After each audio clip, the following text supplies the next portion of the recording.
क्या आपके साथ भी कभी ऐसा होता है कि चारों तरफ की खबरें देखकर, माहौल देखकर मन एकदम बैठ सा जाता है? लगता है कि सब कुछ कितना निराशाजनक है। आज हम इसी एहसास के बारे में बात करने वाले हैं और ये समझने की कोशिश करेंगे कि इस अंधेरे में भी उम्मीद की कोई किरण है या नहीं। तो देखिए, आज हम अपनी बात की शुरुआत उसी निराशा के माहौल से करेंगे जो हमें अक्सर घेर लेता है।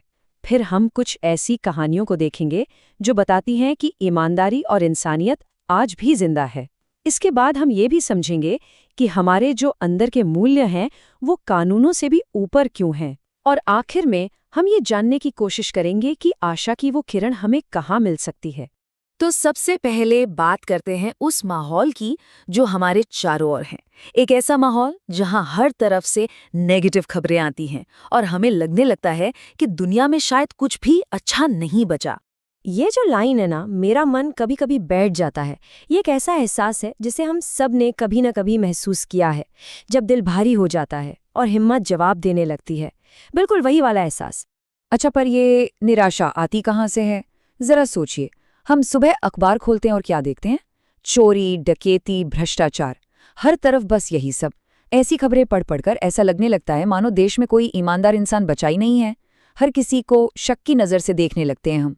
और तब ये सवाल मन में आता है कि क्या ये वही भारत है जिसका सपना बाल गंगाधर तिलक और महात्मा गांधी जैसे महान लोगों ने देखा था? ये जो आज का माहौल है वो उनकी उस सोच से कितना अलग है ना? लेकिन क्या सच में सब कुछ इतना ही बुरा है? चलिए अब एक ऐसी कहानी सुनते हैं जो इस निराशा भरे माहौल को सीधी चुनौती देती है। एक छोटा सा वाकया जो दिखाता है कि उम्मीद अभी बाकी है। जरा सोचिए, आप ट्रेन का टिकट ले रहे हैं। जल्दी जल्दी में आपने 10 रुपये के टिकट के लिए 100 का नोट दे दिया और भूल गए। आप अपनी सीट पर जाकर बैठ गए, लेकिन थोड़ी देर बाद टिकट चेकर आपको पूरी बोगी में ढूंढता हुआ आता है और आपके 90 रुपये वापस करता है। ये कोई बनावटी कहानी नहीं है, ये ईमानदारी की एक जीती जागती मिसाल है। तो अब बताइए, ईमानदारी का एक ऐसा काम धोखे की हजारों खबरों पर भारी पड़ता है या नहीं? ये हमें सोचने पर मजबूर करता है कि मैं कैसे कह दूं कि दुनिया से सच्चाई और ईमानदारी लुप्त हो गई है। शायद हम सिर्फ बुरी खबरों पर ही ज्यादा ध्यान दे रहे हैं। चलिए अब एक और कहानी की तरफ बढ़ते हैं।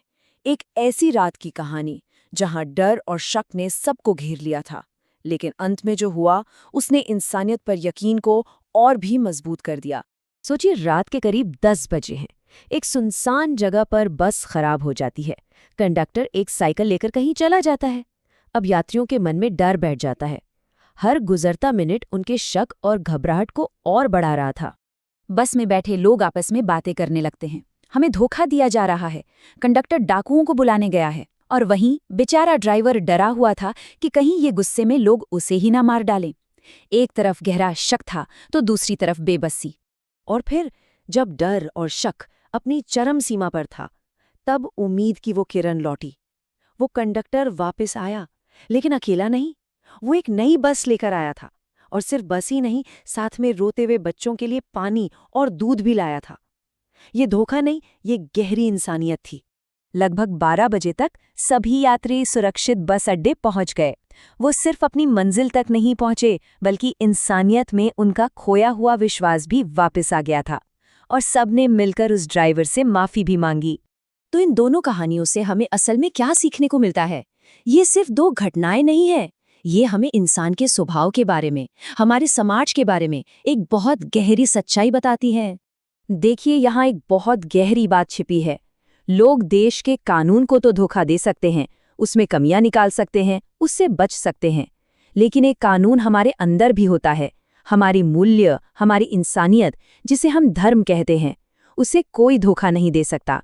वही हमारी असली गाइड है।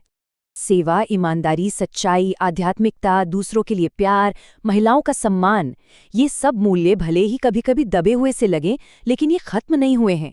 ये आज भी हमारे समाज की नींव में, हम सबके दिलों में कहीं ना कहीं जिंदा है। तो इन सब बातों का, इन कहानियों का सार क्या है? हम अपने लिए, अपनी सोच के लिए इससे क्या निकाल सकते हैं? गुरुदेव रविंद्रनाथ ठाकुर की एक प्रार्थना इस पूरी बात को बहुत खूबसूरती से सामने रखती है। उन्होंने भगवान से कहा, हे प्रभु, अगर जीवन में मुझे धोखा भी मिले तो भी मुझे इतनी शक्ति देना कि मेरा आप पर से विश्वास कभी न डगमगाए। मतलब विश्वास रखना हमारी अपनी एक ताकत है।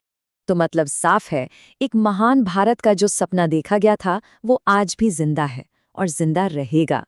अच्छाई की जो संभावना है वो कभी खत्म नहीं होती।